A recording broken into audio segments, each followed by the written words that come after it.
تو نبی صلی اللہ علیہ وسلم کے بارے میں ہی جو تورات اور انجیل میں اللہ تعالیٰ نے معلومات دی ہوئی ہے، اس کا ہی ذکر آ رہا ہے کہ ان میں سے ہی، جو بنی اسرائیل میں سے ہی جو لوگ پیروی کریں گے نبی صلی اللہ علیہ وسلم کے لیے یہاں پہ رسول کا نام لفظ بھی استعمال ہوا ہے، نبی کا بھی اور امی کا بھی، کہ یہ تینوں الفاظ جو ہیں نبی صلی اللہ علیہ وسلم کی تعریف میں اللہ تعالیٰ نے ان کے تعارف کے طور پر ان کی کتابوں میں یہ تینوں حرف آئے ہیں، کہ مطلب ان کی کتابوں میں بہت زیادہ نشانیاں نبی صلی اللہ علیہ وسلم کی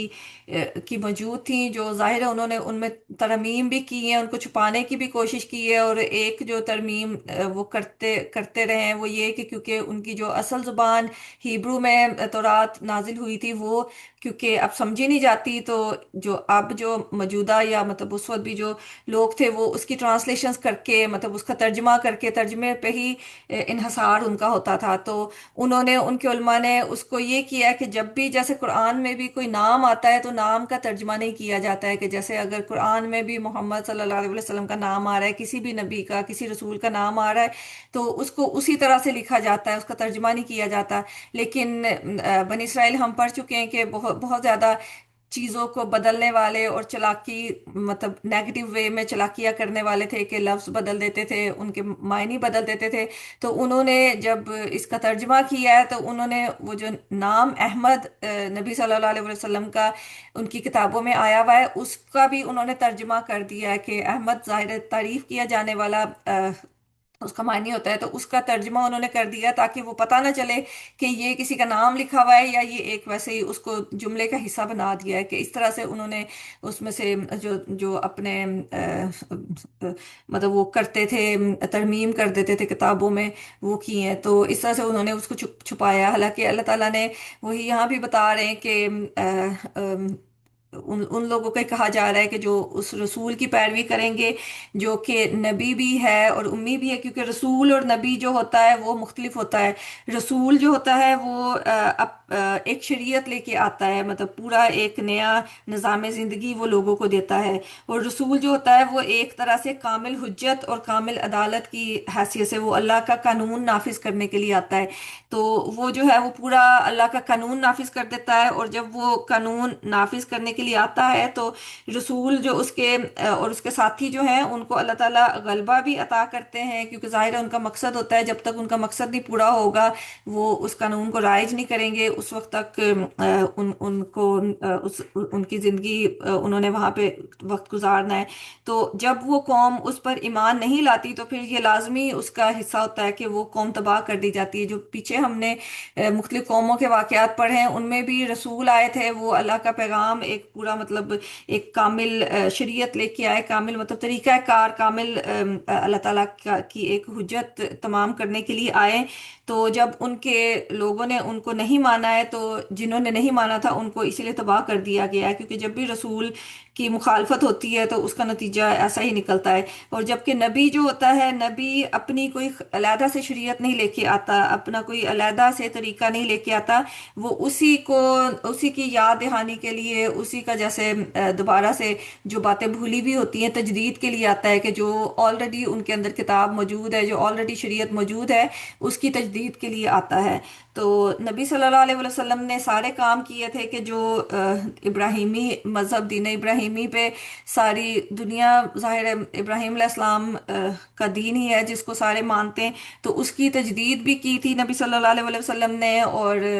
رسول بن کے بھی آئے تھے کہ ایک پوری شریعت دی تھی، ایک نظام زندگی، ایک کتاب دی ہے قرآن کی شکل میں جو اللہ تعالیٰ نے ان کے ذریعے ہم تک پہنچائی ہے، تو اس میں ایک مکمل نظام حیات ہے کہ کیسے زندگی گزارنی چاہیے، سارے معاملات کیسے کرنے چاہیے، تو وہ بھی نبی صلی اللہ علیہ وسلم لے کے آئے تھے۔ اور اس کے علاوہ ایک اور جو ان کی خاصیت، جو کہ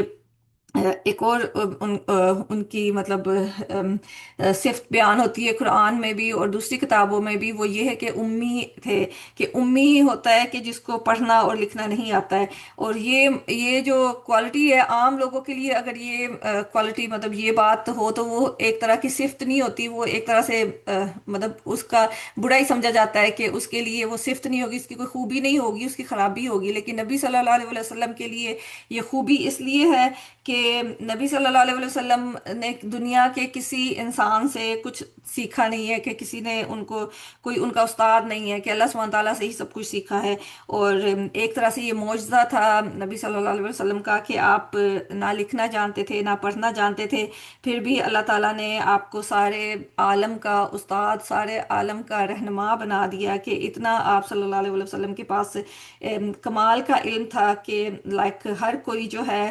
آپ کے بعد آپ کو رحمت للعالمین بنا دیا، اور آپ کا جو علم تھا وہ قرآن کی صورت میں، حدیث کی صورت میں، اور اس کو پڑھ کے جو ہے، جو ان پڑھ قومیں ہیں انہوں نے بہت زیادہ ترقی کی، کہ عرب کی جو قوم تھی، عرب کی قوم کو امی ہی کہا جاتا تھا، کیونکہ وہی بات ہے کہ اسماعیل علیہ السلام کے بعد ان میں کوئی نبی نہیں آیا تھا، جبکہ بنی اسرائیل جو تھے وہ اہل کتاب تھے، وہ پڑھے لکھے لوگ تھے، تو ان میں جو ہے طے باتیں، مطلب ایک کے بعد دوسرا نبی ان میں ایسے آتا تھا جیسے وہ تسبیح میں موتی پڑوئے ہوئے ہوتے ہیں نا، کہ ایک کے بعد دوسرا ساتھ ساتھ ہی موجود ہوتا ہے۔ تو کبھی تو یہ ہوتا تھا ایک وقت میں ایک سے زیادہ نبی بھی اور رسول بھی ان کے پاس موجود ہوتے تھے، تو ان کو مکمل ایک، ان کو چھوڑا نہیں اللہ تعالیٰ نے، مکمل ان کو رہنمائی، ان کو گائیڈنس ملتی رہی ہے۔ لیکن جو بنی اسماعیل تھے ان میں اسماعیل علیہ السلام کے بعد کوئی رسول، کوئی نبی نہیں آیا ہے، تو اس لیے ان میں بہت زیادہ گمراہی آ گئی تھی، دین سے دوری آ گئی تھی، ان میں کوئی کتاب نہیں تھی، تو اس لیے ان کو امی کہا جاتا تھا۔ تو جو بنی اسرائیل تھے وہ تو اس چیز کو ان کا تمسخر کرنے کے لیے استعمال کرتے تھے، لیکن اللہ تعالیٰ نے اسی چیز کو ایک خوبی کے طور پہ بیان کیا ہے، کہ نبی صلی اللہ علیہ وسلم جو ہے وہ ان کی یہ خوبی تھی کہ انہوں نے دنیا کے کسی استاد سے کچھ نہیں سیکھا، آپ امی تھے،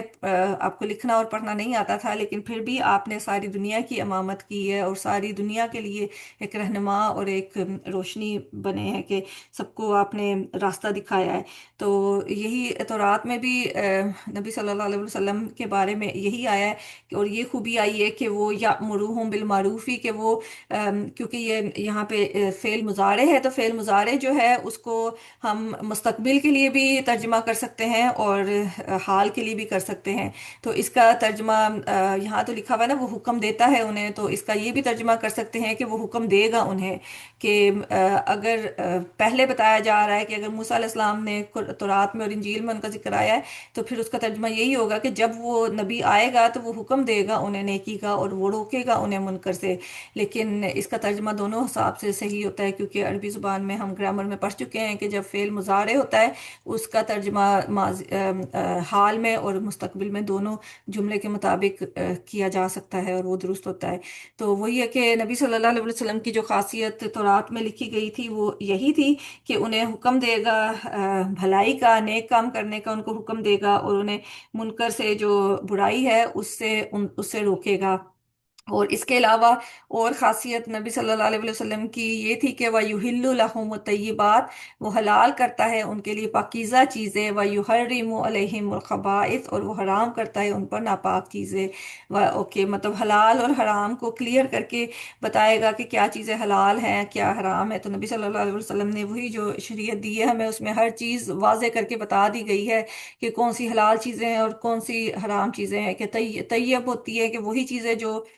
دینی لحاظ سے حلال ہیں، اور طیب مطلب پاکیزہ چیزیں بھی جو طبیعت کو بھی اچھی لگتی ہیں، کہ طبیعت پہ گراں نہیں گزرتی، کہ کیونکہ کوئی بھی خبائث جو ہوتی ہے وہ ناپاک چیز ہوتی ہے، تو ناپاک چیز یہ ہوتی ہے کہ وہ طبیعت میں بھی اس کی طرف مائل نہیں ہوتی، کہ وہ گندی خراب گلی سڑی چیز ہوتی ہے۔ تو ساری طیبات جو ہیں اللہ تعالیٰ نے حلال کی ہیں، اور جو خبائث ہیں ان کو اللہ تعالیٰ نے حرام کی ہے، کہ جو بھی حرام کی ہوئی چیزیں ہیں ان میں کوئی نہ کوئی ایسی برائی، کوئی نہ کوئی گند، کوئی نہ کوئی خرابی ہوتی ہے، جو کہ ہماری صحت کے لیے نقصان دہ ہوتی ہے، اور ہمارے لیے اس کا فائدہ نہیں ہوتا ہے، مطلب نقصان زیادہ ہوتا ہے۔ تو نبی صلی اللہ علیہ وسلم کی یہی تعریف لکھی ہوئی ہے کہ وہ یہ سارے کام کریں گے۔ وَيَضَعُ عَنْهُمْ إِصْرَهُمْ، اور وہ اتارتا ہے ان سے إِصْرَهُمْ، بوجھ ان کے، إِصْرَهُمْ ان کے جو اسرا جو ہے وہ بوجھ کے لیے ہے، کہ جیسے ان کی شریعت، ان کے جو بنی اسرائیل ہیں ان کی مطلب نافرمانیوں کی وجہ سے، ان کی سرکشی کی وجہ سے بہت سی چیزیں جو ہیں ان کے لیے مشکل، ان کے لیے جو ہے حرام کر دی گئی تھی، بہت سی حلال چیزیں جو ہے ان کے لیے حرام کر دی گئی تھی، اور ان کے احکامات جو ہیں وہ ان پر سخت ہو گئے تھے، کیونکہ جیسے ہم پیچھے پڑھ بھی چکے ہیں کہ ان کی سرکشی اور ان کی عادتوں کی وجہ سے، کہ جیسے ان کو سورہ البقرہ میں بھی جیسے گائے کی قربانی کا ان کو کہا گیا ہے، تو انہوں نے اپنی سرکشی کی وجہ سے اس حکم کو بہت زیادہ مشکل کر لیا تھا۔ تو اسی طرح سے کچھ ان کی سرکشی کی وجہ سے، کچھ ان کا اپنے ان کے جو علماء تھے ان کے انہوں نے بھی مطلب اپنا اوپر جو ہے اپنی جیسے ہم بھی دیکھتے ہیں اسلام میں بھی علماء جو ہیں کچھ لوگ جو ہیں وہ ایسے ہی کرتے ہیں کہ جو حلال چیزیں ہیں ان کو بھی مطلب کوئی نہ کوئی اس میں دلیلیں پیش کر کے اس کو حرام کر دیتے ہیں، کہ ان کے خود ساختہ پابندیاں جو تھی، کچھ خود ساختہ ان کے بوجھ تھے، پابندیاں تھیں جو کہ ان کے بڑوں نے لگا لیے تھے دین سے دوری کی وجہ سے، اور کچھ جو تھے ان کی سرکشی کی وجہ سے ان پر بوجھ ڈالے گئے تھے، تو وہ سارے بوجھ نبی صلی اللہ علیہ وسلم کی یہی تعریف آئی ہوئی ہے کہ وہ جو ہے وہ اتار دیں گے، اور اغلال جو ہوتے ہیں وہ بھی توق ہوتا ہے، ہتکری ہوتا ہے۔ تو یہاں پہ اس سچ میں آیا ہے کہ جو پابندیاں انہوں نے لگا لی ہوئی تھی، کہ آپ سے آپ انہوں نے کوئی پابندیاں اپنے اوپر لگا لی ہوئی تھی، تو اس میں جو ہے ان کے اوپر جو بوجھ تھے، جو اسرا تھے، ان میں یہ تھا کہ ان میں جو سخت قوانین تھے ان میں یہ بھی شامل تھا کہ وہ نماز جو ہے وہ صرف عبادت خانوں میں ہی ادا کر سکتے تھے۔ تو جیسے نبی صلی اللہ علیہ وسلم کی جو امت ہے، نبی صلی اللہ علیہ وسلم کو تو اللہ تعالیٰ نے یہ خوشخبری دی تھی نا، یہ انعام دیا تھا کہ ساری زمین جو ہے وہ مطلب پاک کر دی گئی ہے، کہ ہم جو ہے زمین میں کہیں بھی نماز ادا کر سکتے ہیں، کہ ساری زمین پاک ہے۔ لیکن جو پہلی شریعت تھی اس میں وہ لوگ عبادت اور نماز جو ہے وہ خالی اپنے عبادت گاہ میں ہی ادا کر سکتے تھے۔ اور پیچھے سبق میں ہم پچھلے لیسن میں یہ بھی پڑھا تھا کہ جب انہوں نے شرک کیا تو ان کو ایک دوسرے کو قتل کرنے کا، جنہوں نے گائے کی بچڑے کی عبادت کی تھی ان کی سزا قتل تھا، تو شرک کی حد بھی قتل ہی تھا ان کے۔ تو یہ سارے وہ سختیاں تھیں، کیونکہ اور ایسے ہی جب کوئی قتل کر دیتا ہے، جان بوجھ کے قتل عمد ہوتا ہے، اس کی سزا بھی قتل ہی ہوتا تھا، کہ جس نے قتل کیا ہے اس کی سزا یہی تھی کہ اس کو بھی قتل کر دیا جائے۔ لیکن نبی صلی اللہ علیہ وسلم نے ہمیں جو ان کے ذریعے ہمیں جو شریعت ملی ہے اس میں کہ دیت بھی حلال کر دی گئی ہے، کہ اگر مطلب جو دونوں پارٹیاں ہیں وہ رضامند ہو جائیں تو دیت دے کے بھی اس کی بچت ہو سکتی ہے، کہ خالی قتل نہیں، دوسری آپشن بھی دے دی گئی ہے کہ اس کو بوجھ کو ہلکا کر دیا گیا ہے۔ اور وہی جو طوق تھے ان میں یہی تھے کہ انہوں نے اپنے اوپر بہت سی پابندیاں لگا رکھی تھی، خود ساختہ پابندیاں لگا رکھی تھی، جن میں یہ بھی شامل تھا کہ کوئی حائضہ عورت ہے، جیسے جس کو حیض آیا ہوا ہے، اس کو گھر سے الگ کر دیتے تھے، اس کے ساتھ کھانا کھاتے بھی نہیں تھے، مطلب اس کو وہ کہتے تھے بالکل ناپاک ہے، بالکل مطلب اس سے علیحدگی اختیار کر لے، کہ اس کو علیحدہ گھر میں وہ رہتی تھی۔ اور یہ ساری جو رسومات ہیں، جیسے ہمارے اندر بھی بہت سی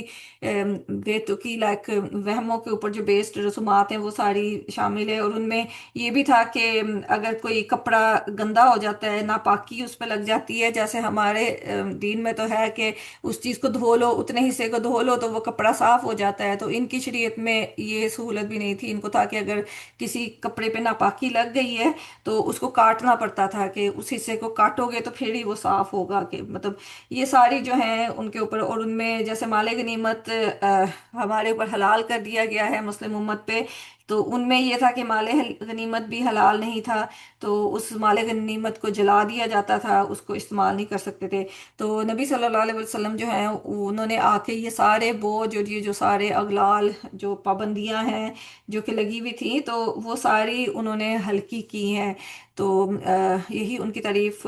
اس میں بھی آئی ہیں۔ اور اس کے علاوہ جو نبی صلی اللہ علیہ وسلم کی جو خوبیاں تورات میں آئی ہیں، حدیث سے پتہ چلتی ہیں کہ وہ یہ ہے کہ وہ سخت مزاج نہ ہوں گے، تو یہ قرآن میں بھی اللہ تعالیٰ نے نبی صلی اللہ علیہ وسلم کی تعریف کی ہے کہ آپ نرم دل ہیں،